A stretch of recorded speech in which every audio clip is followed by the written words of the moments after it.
என் பையனோட ஜாதி என்ன அந்தஸ்து என்ன அந்த பொண்ணு எந்த ஜாதியா ஏன்டா ஜாதி ஜாதின்னு கத்திட்டு இருக்கீங்க சினிமாவை கண்டுபிடிச்சது ஆல்வா எடிசன் நிலாவை கண்டுபிடிச்சது நீல் ஆம்ஸ்ட்ராங் ஜாதியை கண்டுபிடிச்சது எவன்டா டேய் குரங்கில இருந்து மனுஷன் உருவாகி எல்லா மனுஷனும் காட்டுக்குள்ள ஒன்னா தாண்டா இருந்தான் நாட்டுக்குள்ள தாண்டா ஜாதி மதம் உருவாச்சு பாடி கார்ட்ஸ் எல்லாம் பயங்கரமா இருக்கானுங்க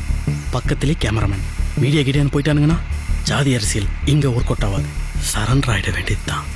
இந்த விளக்கத்துக்கு அப்புறம் நான் இன்னொரு தடவை ஜாதியை பத்தி பேசினா என்ன விட ஒரு ஈன பையன் இந்த உலகத்துல இந்த ஸ்டேட் எப்படி உருவாச்சு தெரியுமா இதுக்கு மேல இத பத்தி பேசினா நான் தூக்கு மாட்டி செத்துருவேன் நீ ஏன்டா தூக்குல தொங்குற ஜாதி ஜாதின்னு பேசிட்டு இருக்கானுங்களே அவனுங்களை தூக்குல தொங்க சொல்லு எல்லாருக்கும் ஒண்ணு சொல்றேன் கேட்டுங்க காதலிக்காம அப்பா அம்மா பேச்ச கேட்டு கல்யாணம் பண்ணிக்கிறவங்களை விட காதலிச்சு அதுல போராடி கல்யாணம் பண்ணிக்கிறவங்களுக்கு நான் எப்பவுமே சப்போர்ட்டா இருப்பேன் டேய் இந்த மேட்டர் உடனே யூடியூப்ல போடு ஓபன் தி டோர்